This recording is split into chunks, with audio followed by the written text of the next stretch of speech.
What the f*** is up, everyone, and welcome back to another episode of Beers and. Today, we're going to be talking about beers and your life's a lie. I forgot the whole part. So sad. So sad.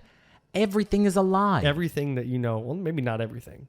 Most of the things that you know or think you know are a lie. Are probably a lie. Yeah. We're here to tell you why. Damn it. Nick and Alex here, back with another episode of Beers and. Hello. Welcome in, everyone. Welcome back. Hope you're having a wonderful day. It's a bit dreary here. It is. It's foggy London town outside. On this Wednesday. Yeah. Is that Big Ben out in the... Oh, I can't see because I actually can't see. Bong. It got quite foggy over the last maybe 15, yeah, it did. 20 minutes or so. You know what, though? Good thing we're inside. Right? And about to have a beer. Yes. Oh, no condensation. We Nice. have a Bolero Snort today. This one's called OVB. OVB. Stands for Orange Vanilla Bolesicle.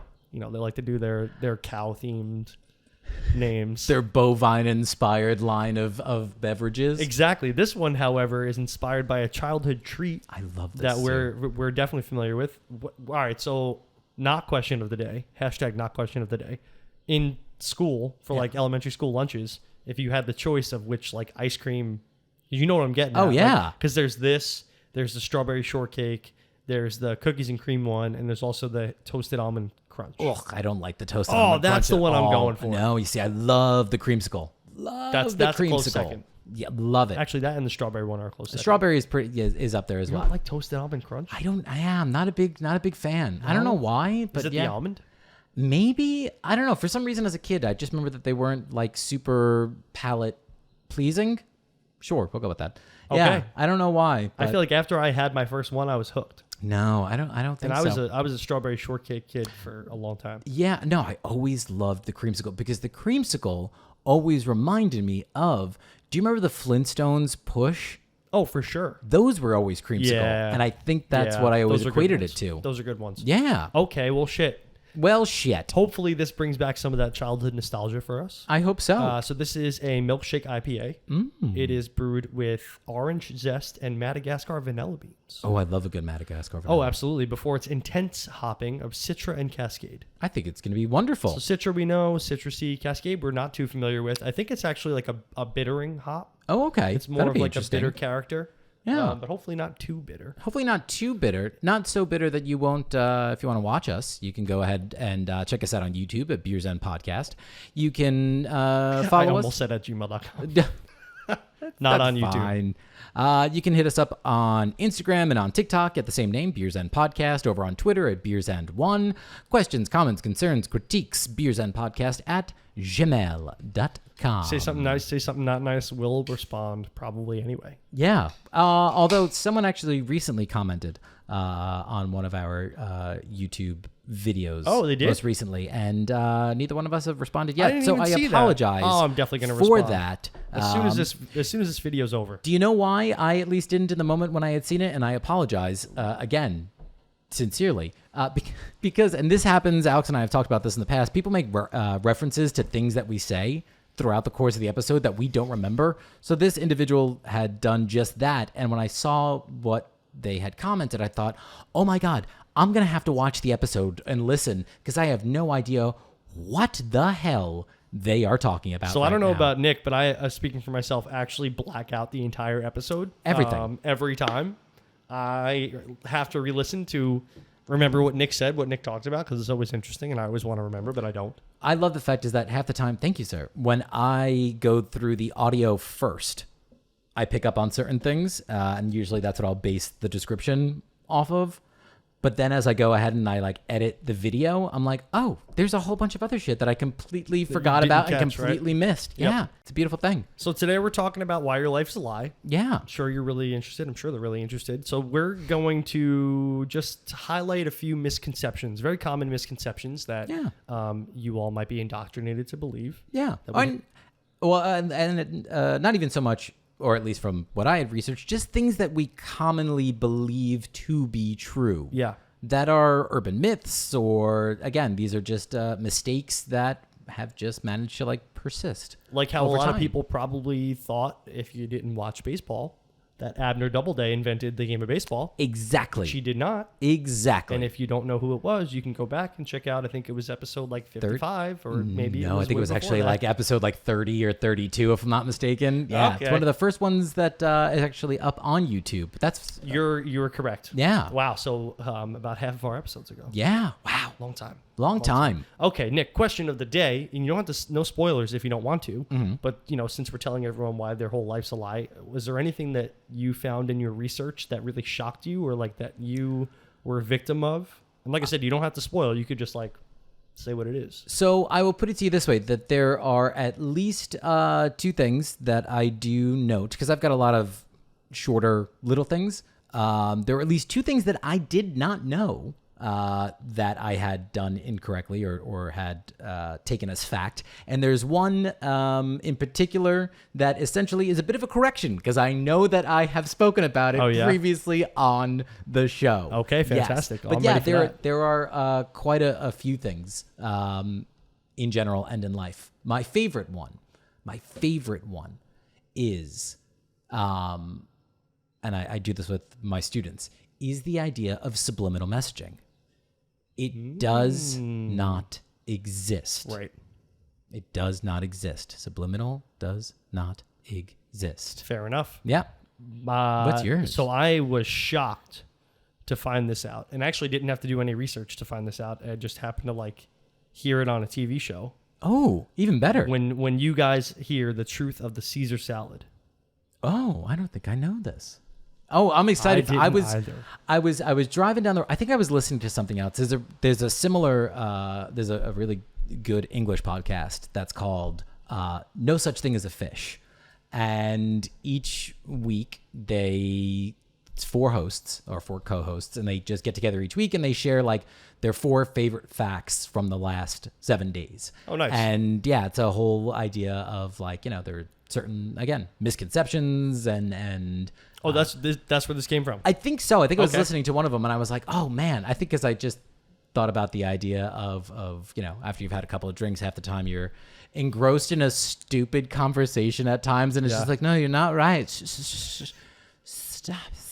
You know what? I must say that I'm really good at manning up to when I'm wrong. Yeah. Like if something comes along, like a new fact that changes my mind, like I'm all about it. Like if you could change my mind, you won me over. I'm half and half. I can that be, sucks to be and, wrong. and I sometimes, depending upon who it is, and there's one particular person in general that I fucking dig my heels in. And even when you know you're wrong. Yeah. Or even when facts come to light that disprove your point. Yep. And I feel terrible. Happened very recently. This person still doesn't know that I was proved wrong and therefore them correct, and I just still doesn't know. And I just haven't worked up the guts to be like, hey, remember when we were talking about that thing and I said you were wrong. Turns out you were right, and I just can't bring myself to it. Oh yeah, I'm right away. Nope. I'll tell you too. Like if you change my mind, I'm like, oh, I didn't know that. You're a very amicable for learning person. Me. Yeah. Most of the time I'd like to think I'm pretty good, but there are some situations where I'm like, fuck. Yeah, I'm really agreeable, and I'm trying to work on being less agreeable. Yeah? Yeah. Oh. Less agreeable people go further in their careers. Yeah, but they usually find themselves like dying alone. That's true. Yeah. It's all about balance. True. I'm an Arnold Palmer. You know what? Whenever anybody asks about you, I'm always like, my buddy Alex. He's an Arnold Palmer. It's a regular Arnold Palmer. Regular regular AP. Regular Sour Patch Kid. There you go. This smells like freshly zested sweet orange juice, like a Valencia. Ooh, it does. Orange. Yeah, a good navel perhaps. So it's got a little bit of that sour in there, I think maybe. Yeah, I'm a big fan of the smell.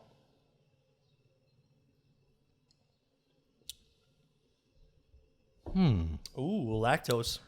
Is there lactose? I think you said it was it is milkshake IPA, right? Milkshake, yeah. Oh yeah, milk sugar. Oh yeah, taste it. I think I want more of it. More milk sugar? Yeah. I want more orange. But it's not bad. No, it's not bad. It's got a nice, like, sometimes the vanilla can be too powerful. And it's not. Actually, the orange and the vanilla are nicely balanced. Yeah. I think I want it to be a little bit thicker, however. I want to have a heavier mouthfeel on it, and I'm not sure what I want to be different about this beer yet. yeah, it's good. It is a nice beer. I do appreciate some of the bitterness from the hops. I wasn't expecting it, to be perfectly honest with you. So it actually does say that on the Untapped. Well, you mentioned it, and I guess I wasn't sure how I was going to react to it or how it was actually going to taste. It is well balanced. Yeah. It says enough bitterness to remind you it's an IPA first, which it does have. And you know what? Then I respect it, and it's spot on because it does just that. I think I personally, I want more vanilla. There's a lot of vanilla on the nose, but I find that I'm not getting as much of it on my tongue. However, I'm not getting enough of that taste. Okay, so it's really balanced. A nice smooth transition from like vanilla to orange. One of them's not overpowering the other. You do get that initial bitter hit in the beginning, but then it kind of goes away, and you like, it's more. I mean, it's an IPA, yeah, but it's not so much of an IPA. Right. Because I think it's, and they say that it's just enough, and it is just enough. Just enough to remind you. And you know, they make a strawberry one of these. Oh, they do. They do make the strawberry shortcake one. I'd be curious to know, because you know me. Usually, I'm kind of adverse to some of the more sweeter, sugary like flavors and whatnot, especially when it comes to milk sugar. This isn't that sweet. It's not, and I feel like I almost want it to be. You want more? Yeah, sweetness. I'm surprised. I almost want more artificial flavoring. I almost want it to be like a fake creamsicle. I want it to be like a creamsicle float. I want a sour. I do. You want sour? I do. I want Madagascar vanilla bean ice cream with orange soda poured on top. That's what I think I'm looking for here. Yeah, you know, I'm on the fence about this one. I don't hate it. I don't love it. I'm actually probably lower than the Untapped average, which is at 3.8. And I mean just slightly lower. Yeah, I'd probably come in a little bit lower, 3.6 ish. Yeah, like 3.7, 6.5. It's nice. I think that, which is interesting for Bolero Snort, because I feel like a lot of times there's a lot happening and it packs a bigger punch. And on this one, I don't know. I feel like a little bit like they held back just they did hold a back hair, a little, and they should have really gone for it a little bit more. I want to get hit with the horns. I want to get hit with those Bolero full on gore. horns. Full on gore. Full on. So you know, I don't know the first thing about brewing beer. Truthfully, I don't. So like, take this with a grain of salt. But I feel like if it was orange zest and orange juice, we would have a little bit more of a punch. I think that might be what it is. Yeah. I think that might be, because the orange zest is what's giving it a little bit of that sour, tangy but it's kind more of flavor. aromatic. Yes, it's a lot. Yeah, it's nice. It's delicious. Yeah, it's a lot. I think it's functioning in much in the same way that like a almost if you're trying to make like a lemon meringue, how you're using like the zest of the lemon, you know, and not nearly as much of like the lemon juice. I think that's what's coming through. Christina just made lemon bars. Ooh, actually, I like that. They're really good. She makes like I like primo lemon bars. I love lemon bars. I love lemon in general. It's one of my favorite flavors. So now we're off topic now, but now I'm trying to get her to do grapefruit bars. I do not like grapefruit. You know, I don't either. Yeah. But I feel like with a grapefruit curd with a bunch of sugar. Oh, you know what? Probably really nice. I can get on powdered sugar on top, and you know what, Christina. Grapefruit bars. Listen, I know that end of the school year. Got some time. Tomorrow's the last day. Oh, Mazel tov. Yeah. Good for you. Good for her. Good for you. Gets to be off for 2 months. Very nice. Good for everybody. I'm really excited for now, and I told her, I was like, oh, I can't wait for you to be home all the time until like you're home all the time. And I'm like, would you just get out of here, please? Can I just have some time alone? Good Lord. He's a month into his marriage. Literally, actually. Is today no. It's a month and 2 days. Month and 2 days. I am, and I hope this is part of my charm. I'm a very tell you to your face kind of person. There is you have that ability, which I would never tell you. I would never say something behind your back that I wouldn't say to your face. Which I've always appreciated about you. Thank you. I think I've gotten to that point, perhaps. I also just don't engage with people. That if I don't have to, I won't. Yeah, like to me, it's one of those things where people are always like, I'm not sure if I like them. I'm like, if I really didn't like someone, like I won't. I don't have time for you then. Yeah. I just won't speak with you. Pretty much. Yeah. Even though I'm nice sometimes, and I might give you the time of day anyway. Oh yeah. Oh, I'll kill you with kindness. That was always a problem during my dating days. I used to always say it was. I went through a lot of Cretans, and it was always one of those things where it was like, I would get that message the next day, like, oh, I had a really great time. And I'm like, yeah, it's because I'm fucking enchanting.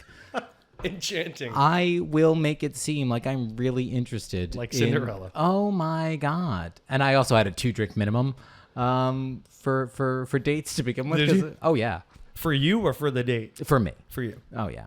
If I was anymore and no 2-drink minimum. Oh, minimum. Oh yeah. I had to at least have 2 drinks because I took the time to go out. That's standard. I think so, right? Yeah. You know a date is bad if it's ending after 1 drink. Oh yeah. 100%. Oh yeah. Okay. Yeah. No. Wow, where are we? Not here. Okay, so you said 3.6. I'm saying 3.7. Yeah, I like that. I'm not mad at it. I just wish it was more creamsicle-y. Yeah, Really. I think less that IPA. No, you're 100% right. That is what I want. I want more of that vanilla. There are some. Excuse me. Now that we've done this for quite some time, there are some. This is number 64. In fact. Yep. There are some ingredients that go better in certain beer styles. Yeah. And I think orange is one of them. Orange needs to be sour. Because I've had a couple orange milkshake IPAs and I haven't been super impressed with them.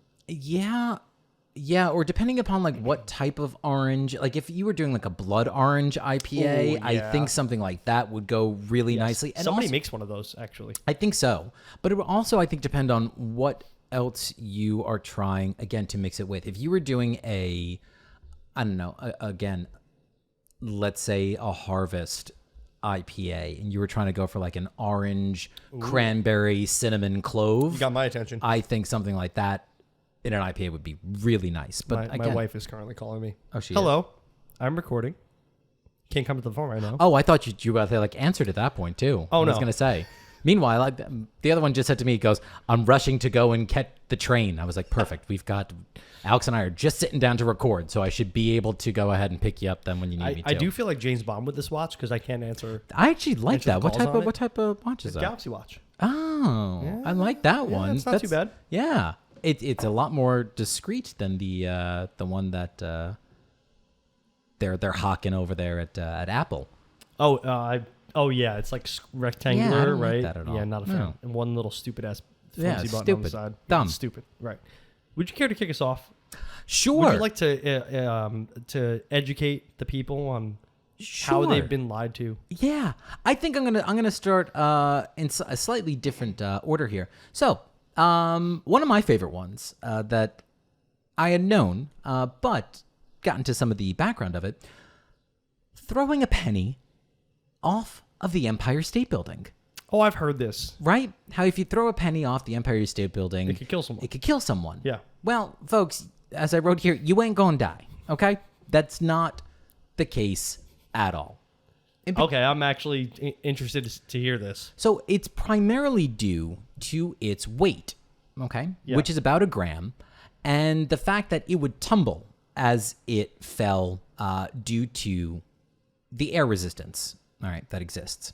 So the popular belief, or like the reason why this has been a persistent misconception, is because, realistically, and there is some validity, to the idea, again, when objects, even Gravity. sometimes like light ones, exactly, 9.8 meters per second squared. there you go. Even light objects, when they are dropped from a height, they could cause some damage and or harm. And again, it's the reason why folks wear, in particular, like hard hats at construction sites, because realistically, like a 50-gram, let's say, like bolt could... Oh, yeah, from 40 feet, that hurts. It could hurt. And again, from like the top of the Empire State Building, if you weren't wearing a hard hat, yes, it could potentially kill you. For sure. Now, the reason why this... much of the pain inflicted depends on a measurement that's known as foot-pound. Foot-pound. Yeah. Are you familiar with this? Like torque. A little bit, exactly. Yeah. So again, foot-pound is essentially the amount of energy needed to raise 1 pound, 1 foot into the air. Okay. Okay. So for example, by the way, I got my stuff from like Wikipedia, Best Life, and this particular portion comes from Science How Stuff Works. Okay. Okay. So for example, they had used like a bullet. Okay, we know bullets, So figure like a 44 caliber bullet weighs roughly, let's say, about 9 grams. And again, a bullet can travel anywhere between roughly like 800 miles up to 2,000 miles per hour when it's fired out of a muzzle. So let's say that a 44 caliber bullet at 9 grams, let's say that it's shot at 1,000 miles per hour. That comes to about 300 foot-pounds, okay? And as we know, that will kill you. Yeah. Okay? So even though, again, 9 grams, light. A penny, all right, it is. 9 grams is light. Light. Yes. Airy. Fresh.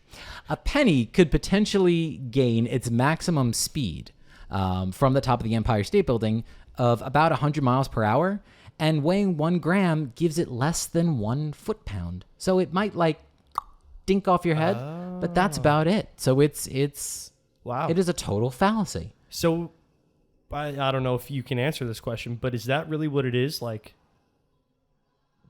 for a force to kill you, it would need to be a certain foot-pound of force. Correct. To at least like penetrate, I guess, the human body. Do we have a number? So it seems like so when they had used again the bullet example, 300 foot-pounds could kill you. They say that even a third of that could potentially kill you. So about 100. So like if you were to drop, let's say, a like a bolt, which comes in about 50 grams, they're saying that something like that could potentially, like if it were to hit you like directly, on the top of the head, crown of the head, sure. Exactly, and it wasn't necessarily like tumbling, like if it was straight or something like that. So yeah, that's when we see like it could still potentially do it.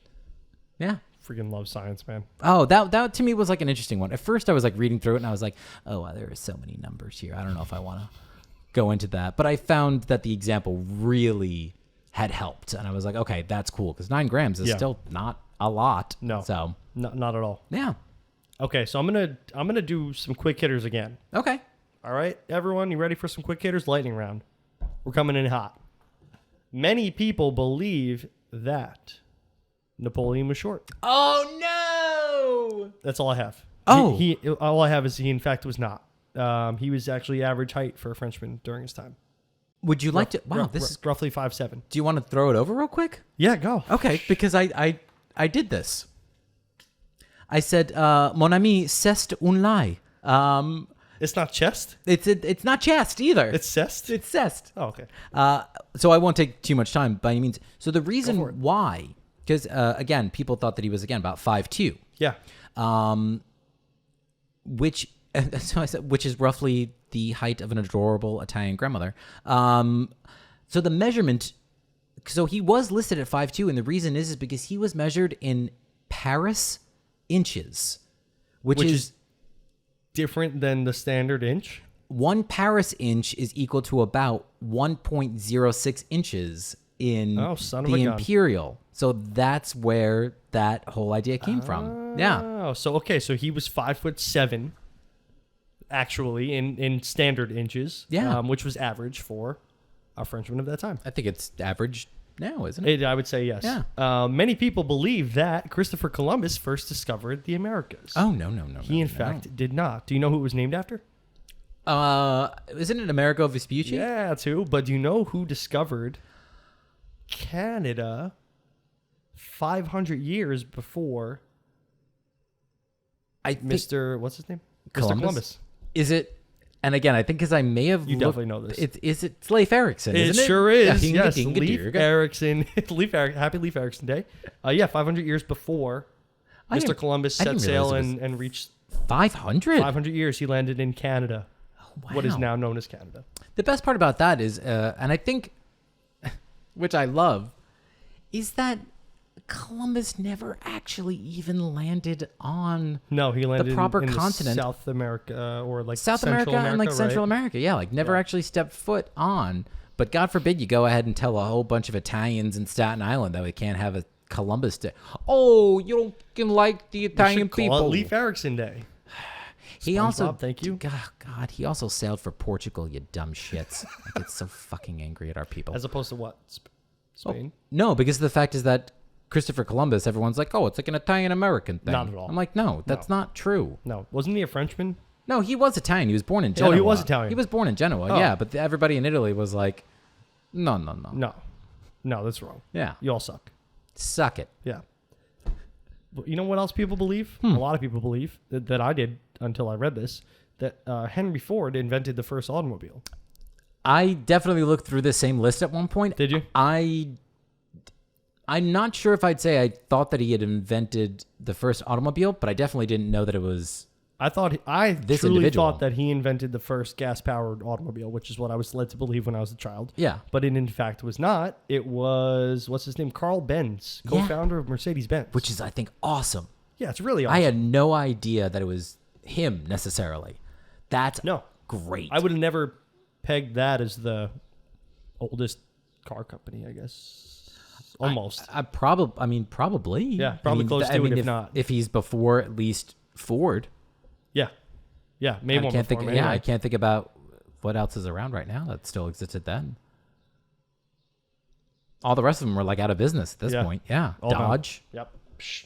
See ya. Goodbye. General Motors, hello. Hello. Okay, here's another one that everyone believes or may. Shaving does not make your hair grow back thicker. This was always told to me when I was a kid, especially since I had a mustache at like 13 years old. Why did they tell us that then? I don't know, because no one knew any better. Isn't it just because I think like the root? So it's it's just an illusion. The hair, where the hair is cut, it's coarse. So the coarse tips of the hair that are cut just make it look more full. Oh. That's all it is. It's just an eye illusion. Huh. Because I saw that pop up on a couple different like lists, but I didn't click as to why that was necessarily the case. I love that one because that is one that 100% all the time we were told. All the time. Don't shave. Alex, you're too young to shave. Your hair's going to grow back thicker. You know that I don't usually take a proper razor blade to my face. No, you're a buzzer. I only recently started to do it like once every month and a half, 2 months. Fuck that, no. Just because I was like, wait a second. I was like, I'm doing this now for my skin, more than That's anything hysterical else. because we flipped. I used to shave my face with a razor all the time, and now I never use it. Oh, I was just going to say, like I said, once, maybe twice That's a so month. funny. No, Yeah. I haven't. Nothing. No. I only no go blood I only stuff go in my face. down. Yeah, I know. I only That's go a good, down. That's a good trick. Yeah. Yeah. But now I do. Yeah. I don't know what. I'm sorry. I didn't make words. I apologize. Please continue. Let's move past. Random rumblings from my co-host. We apparently use much more than just 10% of our brain, which we were lied to when we were kids. You only use 10% of your brain at a time. Yeah. Why? I wish I knew, dude. So no matter what you're doing, you're always using some part of all of your brain. Yeah. No matter what you're doing. Even if it's like sitting there watching TV. Well, there's a whole bunch of stuff that's happening in our body without us necessarily like being conscious of it. So I can't, I got to assume that there's Right. Like, what's the nervous system that does things peripherally? The peripheral nervous system? Sure. Yeah. Hey, listen, we're already talking about lies, so. I definitely believe this, and still do, even though the facts are right in front of me. A lot of people think that memories are not lost during a blackout and are retrievable. Like if you get really drunk and forget what you were doing, like, oh, I'll just get drunk again and we'll remember. Or like, have you never heard that? No, I mean, I have. Oh, okay. So that's false because if you consume too much alcohol, the part of your brain that encodes short-term memory totally shuts off. Oh. So totally stops working. So you physically cannot remember anything from your blackout. You see, now, I don't think I was necessarily under the impression that, if I got drunk again, I could remember. Oh, I've heard people say that. I've heard people say that, but, I don't know if I actually believe that. But I always thought that, after a while, you would have what I think was always referred to as, a shower thought the next morning where you're like, oh, God, wait a second. I just remembered something that I did. Sometimes, yeah, and I will say that, I can pull, a moment out of the abyss, but, no. Huh. Yeah, maybe just deja vu. I'm not sure. Fortune cookies, goddammit, did not come from China, everyone. They were created by a Japanese American. Oh, Japanese American? Oh, yeah, and are seldomly found in China. Like, if you went to China to try find a fortune cookie, incredibly rare. Oh. Yeah. Sorry. That's so upsetting. Sorry. This one might upset you, too. Much to the chagrin of Nick, I have in my notes. It is found that a shot of espresso and a cup of coffee contain about the same amount of caffeine. It's just less voluminous. A pox. High treason. How dare you? Yeah, I know. I'm the one that pitched this subject, and you're going to sit here. I knew you wouldn't be happy about that one. That's why I know. I do love that, though, because there are so many people that are like, oh, my goodness, I can't have that espresso right now. I'll be up all night. No. I'm like, no, that's not a thing. Nope. With the amount of espresso that I drink on a daily basis. Actually. Today... 3:15. It is about 3:15, and I can say that having been up since around 7:30, I'm going to say that I've probably had, I'm going to say at least 6, 7 espressos. Yeah. That's about 6, 7 cups of coffee. Yeah. Yeah. Yeah, I like that. Okay. Next time, if you don't want to be thirsty, just have coffee. There you go. Yeah. This is one that really gets me going. Let me tell you. What do you got? Peanuts are not nuts. I was just listening. What the hell? I was just listening to Conan's podcast, and he said the same thing for some reason, like today. And Really? he goes, peanuts. They're not peas nor nuts. They're not. What the hell? They're legumes, aren't they? They are. They belong with the beans and the peas. Isn't it because they grow on vines? Well, actually, technically, it is a pea.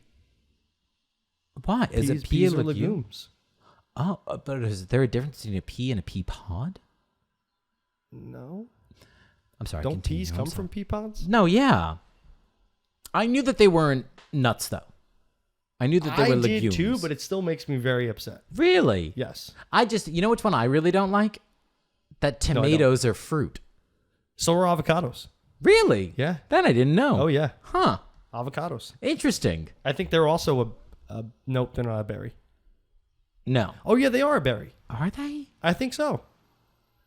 Look at all this Look shit, what you folks. learn here. Chocolates are salads. Avocados are fruits. Just keep coming to Beer's End. You'll learn almost everything if you can remember it all. Everything. Okay. Here's another comment. I have a lot of these. I'm sorry. I'm almost done, though. No, that's fine. They're short, so I think they're fun. Common misconception that bears hibernate all winter. They in fact, do not hibernate. They fall into a deep sleep called torpor or torpor. Yeah. But it's not actual hibernation. They can readily respond to external stimuli. So if you think a bear is sleeping, hibernating, do not go and poke it. It will kill you. I didn't know that. Oh, yeah, they can. I mean, I kind of assumed that, like, if you wanted, like, I would never go up to it. Hell, I would never go up to a bear. No. But, like, I thought that they were in a fairly, like, deep sleep for sure, but they can wake up and respond, and oh yeah, they'll come at you. Okay, That's this one was just like a funny one for me because I kind of knew this, but I didn't know this. So everyone always thinks that bulls can't stand the color red. Oh yeah. So it turns out that bulls are actually colorblind to red and green. It's just the movement. Isn't it the I was going to say, I think it's the movement. So apparently all cattle are colorblind to red and green. That's weird. Sticking with colorblind animals, cats and dogs, people think that they're colorblind. They're not. They can actually see in some color, but it's mostly just blues, grays, and yellows. So they're actually red and green colorblind too. Huh. And somehow sticking with the color scheme. Yeah. Chameleons don't change colors to match their surroundings. They change colors to reflect their mood. No way. Yeah, communicate with other chameleons or to adjust to changes in temperature and light. Oh. Yeah, that's a rough one. That's rough. I got a couple more, okay? Okay. I'm guilty of this one. Bats aren't blind. This I didn't know. I knew that. I didn't know this.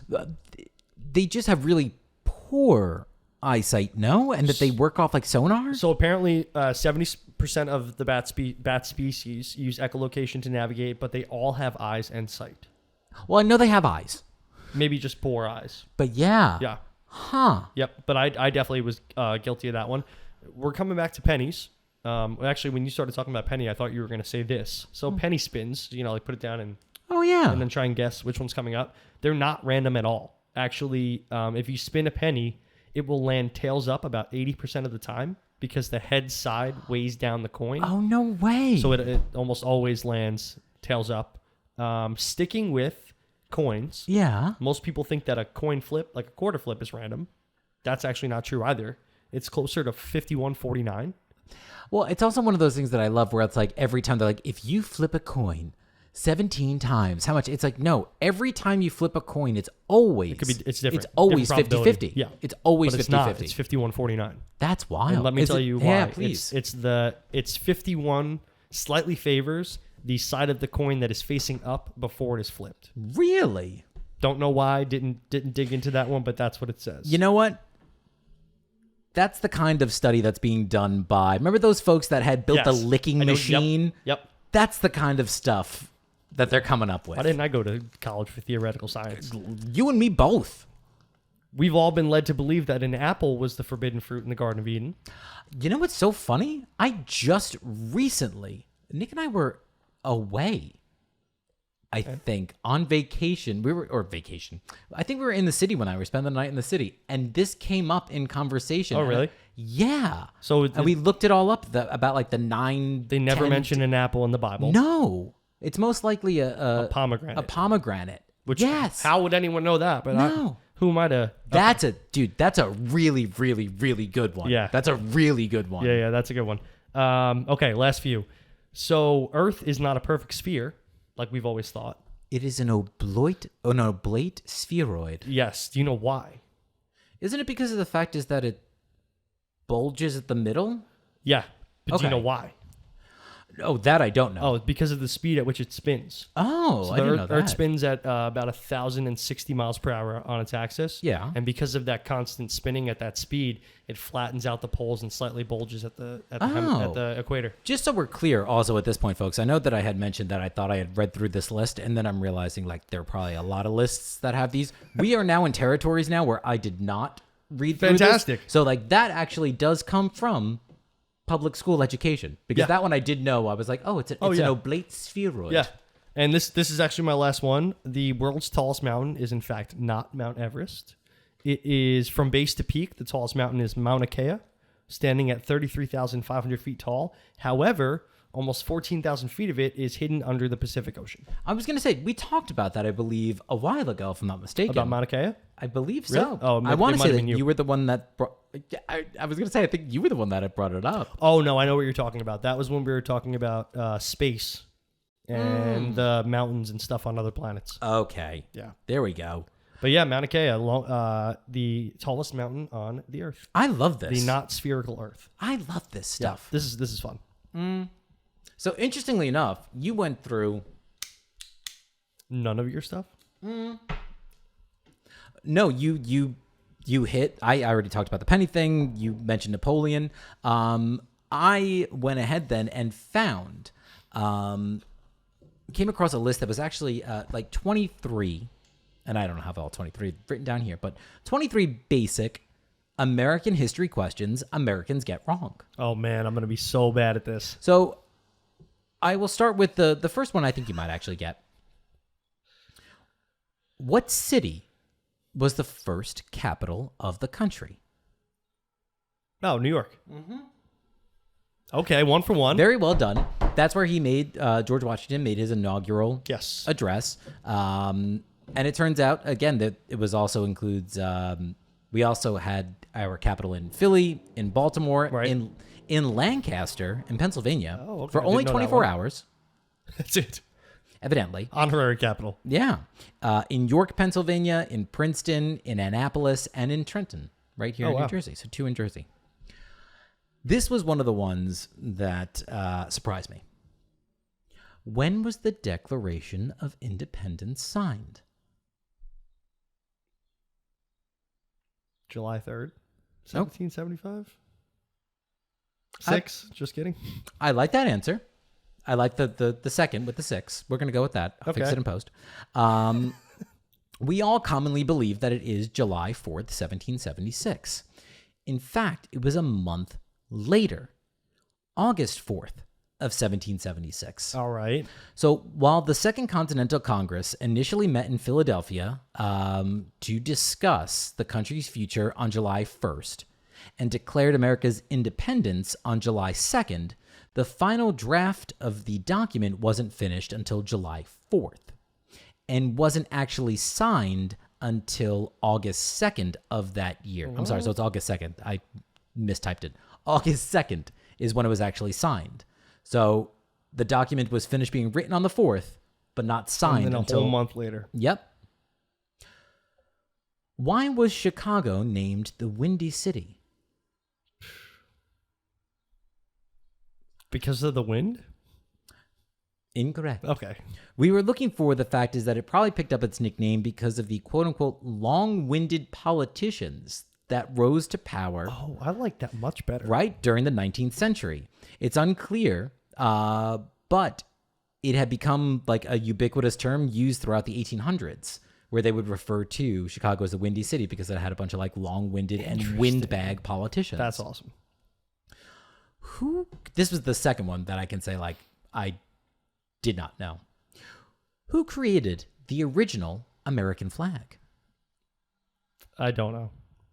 So we popularly think it's who? I keep wanting to say Francis Scott Key, but it's not. I know he's the one who did the song. The national anthem. Yeah. The Star Spangled Banner. What's her name? Betsy Ross? Yep. Okay. That's it. Betsy Ross. That's who we think it usually is, but it's most likely, or at least possibly.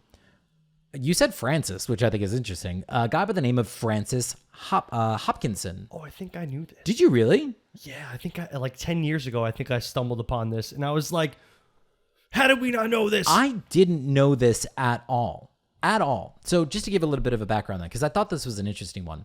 So Betsy Ross was never credited with the creation of the flag at any point during her lifetime. In fact, it wasn't until nearly a century later, in 1870, 2 decades after her death, that anyone thought to give her credit. William J. Canby had presented a paper on the matter to the Historical Society of Pennsylvania, and Ross was quickly established in American legend as the creator of the first flag. Canby happened to be Betsy Ross's grandson. Accounts differ on, again, who the actual creator might be, but some historians think that it might have been, again, this Francis Hopkinson, who was a member of the Continental Congress, namely because he made the claim while he was still alive. And according to the life and works of Francis Hopkinson, he just asked for one thing as payment: a quarter of 1 cask of wine, which he wound up never receiving. That's it. That's it. That's all I wanted. That's all he wanted, which I think is great. What a good man. I have never felt so fucking lied to in my entire life, except for that the signing of the Declaration of Independence. I could almost see like, okay, I get that. Yeah, that seems procedural and yeah. Yeah, but I've never. No, this is bullshit. That's bullshit. Yeah. So like, and this is one of those things, everyone. If they lie to you about the silly stuff, what else are they not telling us? I don't know. I'm not here to speculate. I'm just listening. You know what I think the unfortunate part is, and to your point, I think that this isn't unknown information. Like, it's not like it's not readily accessible. Right. Like, but why would you ever look it up, though? No, Because you trust what you were told when you were a child. Right. You're 100% right. Yeah. You're 100% right. Yeah. Who was the first president of the United States? I mean, obviously, I thought it was George Washington. Okay. We just went over how I didn't know any of the 40 presidents or however many there have been. There are 46. Okay. Yep. Closer. We are on number 46 at the moment. You want me to know the one that nobody knows about? So George Washington was the first elected president of the United States. However, the first president is claimed to be Peyton Randolph. So during the Revolutionary War in 1775, Peyton Randolph was the first, as well as the third, president of the Continental Congress. So figure in 1783, Thomas Mifflin, an aide to Washington during the war, served as president and ratified the Treaty of Paris so that treaty that ended the American Revolution was ratified by Thomas Mifflin. What?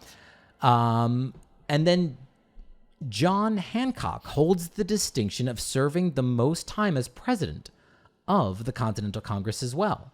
Over 2 separate terms, the 4th and the 13th, he served more than 1,000 days in the role. Wow. So all told, there were more than a dozen presidents before George Washington took office. Interesting. And now, the one that I had definitely mistakenly commented on was that Ben Franklin wanted the official bird of the U.S. to be a turkey. Oh, I remember this. Okay, we Right? had this conversation. Yeah. So, and I wrote down, this is obligatory because I'm almost 100% positive. I'd said this on an earlier episode. I think so. So fuck me, right? So in a 1784 letter to his daughter, Benjamin Franklin wrote about the new American seal and the bird emblazoned on it. Quote, "For my own part, I wish the bald eagle had not been chosen the representative of our country. He is a bird of bad moral character. He does not get his living honestly. You may have seen him perched on some dead tree near the river, where, too lazy to fish for himself, he watches the labor of the fishing hawk." Well, if that doesn't sound like America. Right? I was just gonna, we're just gonna, well, when you had mentioned Henry Ford before as well, I was like, yeah, some motherfucker that just took an idea of someone else. So instead, Franklin had an alternative suggestion, the turkey.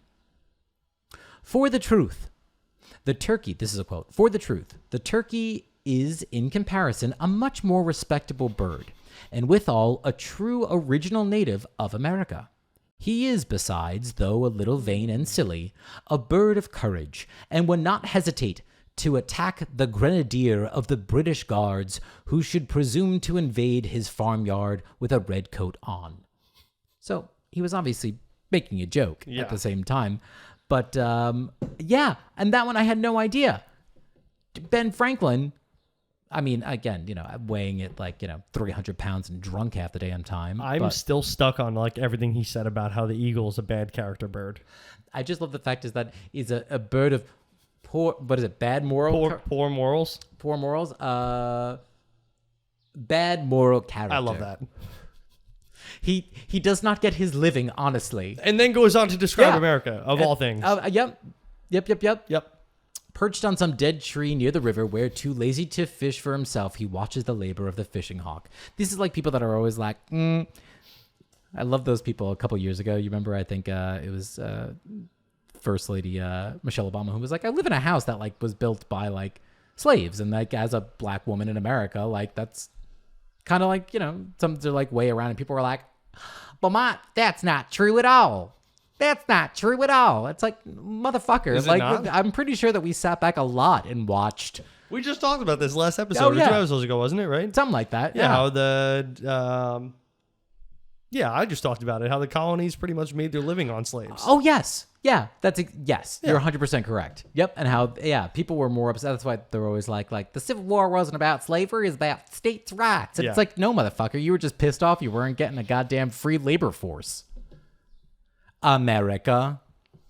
Okay. I'm talking about it.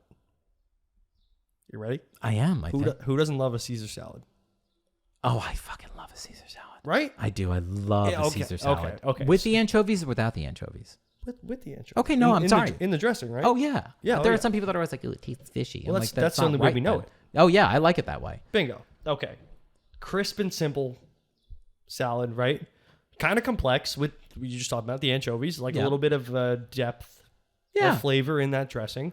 But like super simple. Romaine's kind of bitter.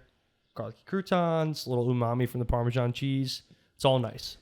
I think that's what makes them like so widely enjoyed, is that they're so simple, but they're so delicious. It's only second to the bib for me. I love a good bib salad, but that's because I like blue cheese. That's fair. So do I. Oh. Yep. I'm not knocking you. So I believed that this salad was originated in Italy. Yeah. Makes sense. Caesar salad. Et tu, Brute. Thank you. Yeah. Yeah. Okay. Turns out obviously it's not the case. Okay. Right. And this is actually, I wrote this down, was even more compacted for me because I really believed that it was an Italian dish. Yeah. Because few ingredients. True. Simple, yet kind of elevated. Yeah. Okay. So, no.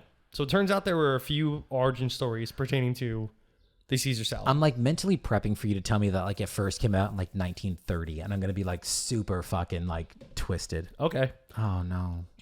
One account proclaims that a fellow named Giacomo Jr. created the salad in Chicago at a small restaurant named the New York Cafe. Yeah. There's another account says that a fellow named Paul Majora tossed the first Caesar salad in 1927. Oh, God damn it. But by all accounts, the true origin of the Caesar salad starts at Caesar's Restaurante Bar. God damn it. At the Caesar Hotel in Tijuana, Mexico. Oh. What? Right. What? Bingo. Okay. Okay, this one you've Piqued your interest? You've really gotten me with this one. Okay, so Cesar Sardini, the owner of Caesar's Hotel in Tijuana, Mexico, most food historians have accepted the fact that this hotel, he's the one who came up with this dish. Yeah. Okay.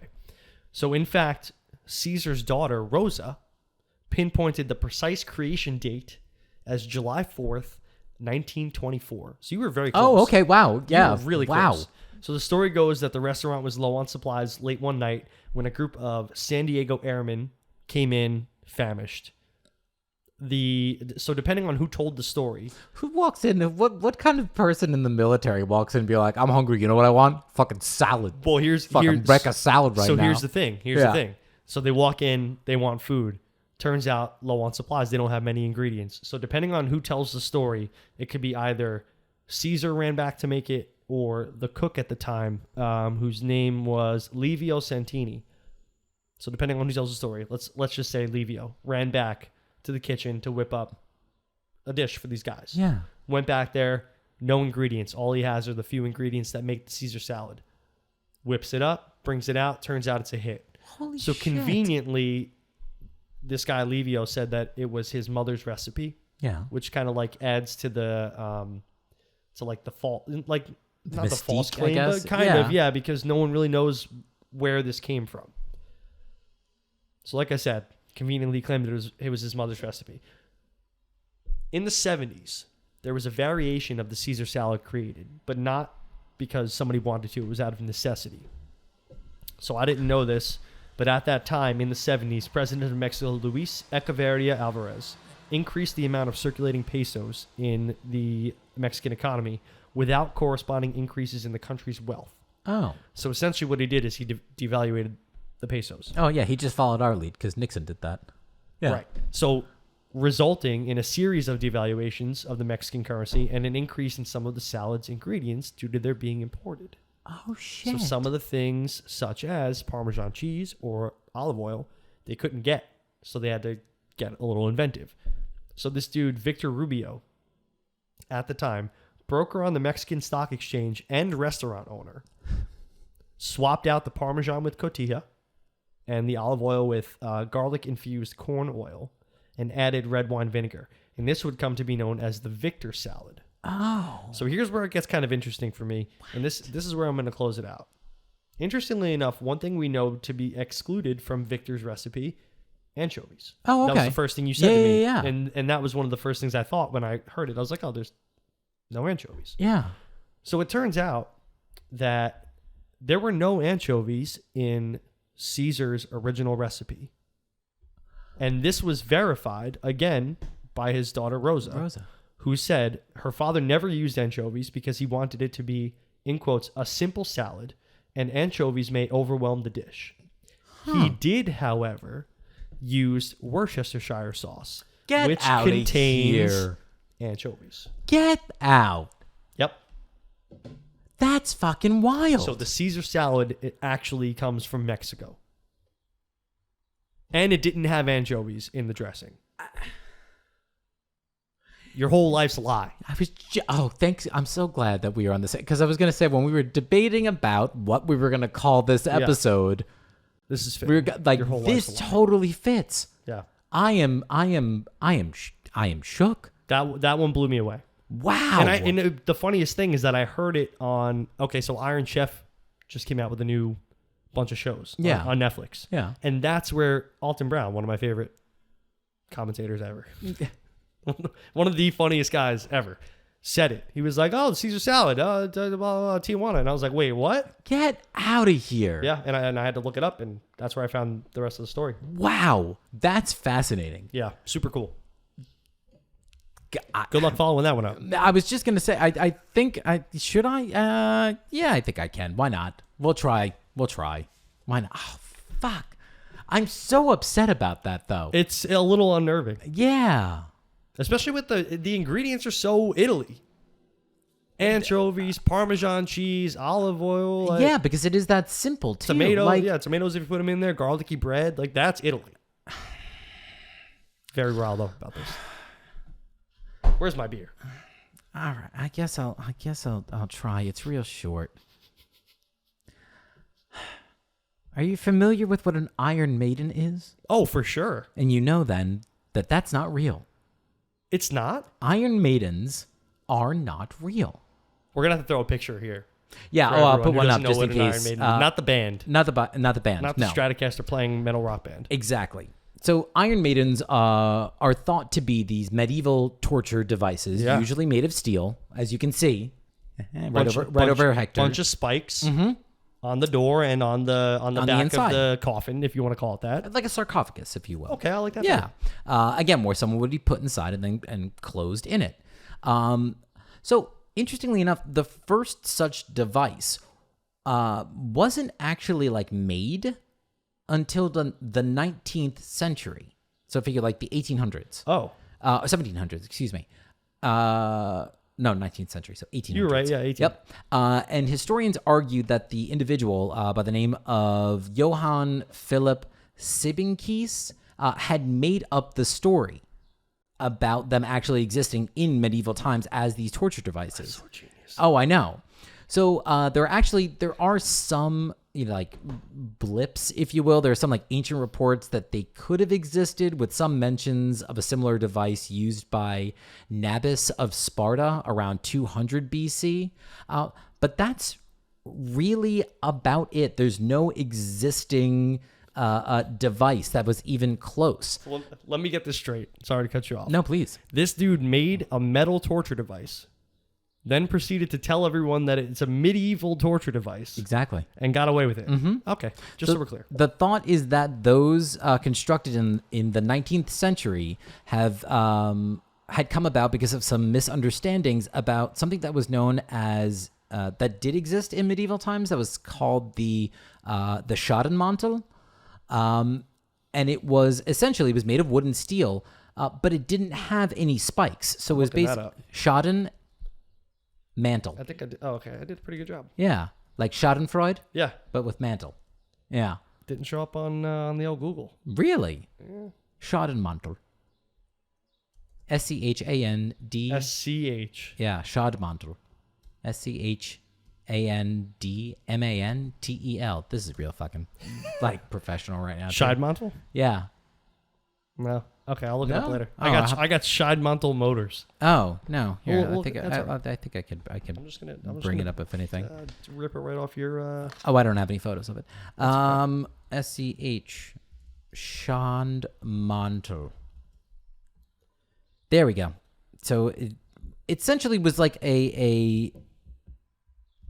Oh. It was almost like okay. What's the word I'm looking for? I've seen that before. Like a barrel, yeah. And people would be like put in the barrel. So this is where like the misconception evidently comes from itself. But again, an Iron Maiden, really no record of it from medieval times, even before that, none at all. So when you go, like there are a whole bunch that are like essentially made 19th century and afterwards, and those are all the ones that we see in like torture museums and medieval museums and whatnot. Yeah, there's no record of them existing as torture devices whatsoever. It's like the longer this episode goes on, the more mad at the world I get. Well, luckily, that was my last one. I'm not going to torture you anymore.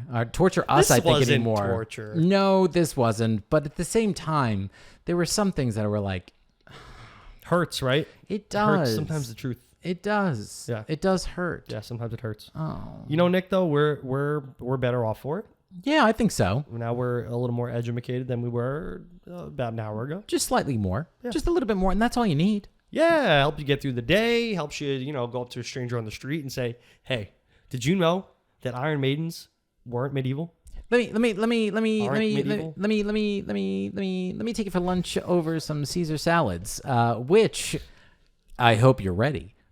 Not from Caesar or from Italy, but made in Tijuana in 1924. Come on, sit down. Why are you running away? Come over Doesn't here. that just hurt?